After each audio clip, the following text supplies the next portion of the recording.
Well, we all have plenty of opportunities to be jealous of others, even in church life and in ministry. But true peace is when we are content with God's will for our life and that we don't strive to be someone else. But in the Bible, Ishmael and Isaac, Esau and Jacob, and Joseph and his brothers all struggled with each other. But in our reading this week, both Jacob and Joseph bring it to an end by learning an important principle. So I want to welcome you to this week's Shabbat Shalom devotional when I seek to share just a little inspiration and bring a little peace to the close of your very busy week. This week's Torah portion is Genesis 47, verse 28 through chapter 50, verse 26. And it's called Vayechi, whereas that Jacob settled. Jacob lived in the land of Egypt. Now this week, our story, a lot of it is about the death of Jacob. And there's really interesting parallels here. Jacob, who had tricked his father to receive the blessing of the firstborn that should have gone to his older brother Esau. He is now on his deathbed and he is blessing his two grandsons. And he places his hand on their head, but in reverse order.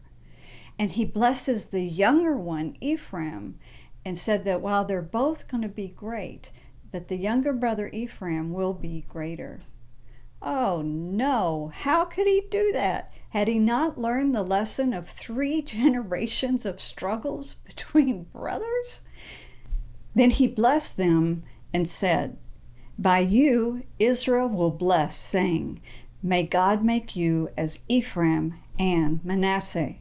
So Jacob made sure that both boys were affirmed in that final blessing, and there was no need to be for any type of rivalry or struggle that Jacob himself had with his own brother Esau. And it's so interesting that still today, every Friday night, when the father blesses his sons at the Shabbat dinner table, they say, "May you be like Ephraim and Manasseh." Now, not only Jacob ended the struggle between generations and between brothers, but Joseph had ended the struggles with his brothers. But once his father Jacob died, his brothers were quite worried. Was Joseph now going to take revenge on us now that our father has died? They had hated him to the point of selling him into slavery. That's a lot to forgive, and they wondered, had Joseph really forgiven? And these are the words of Joseph to his brothers. We read them in Genesis 50, verse 19. Joseph said to them, "Do not be afraid, for am I in the place of God? But as for you, you meant evil against me, but God meant it for good, in order to bring it about as it is this day, to save many people alive." So Joseph is the example that we need to follow.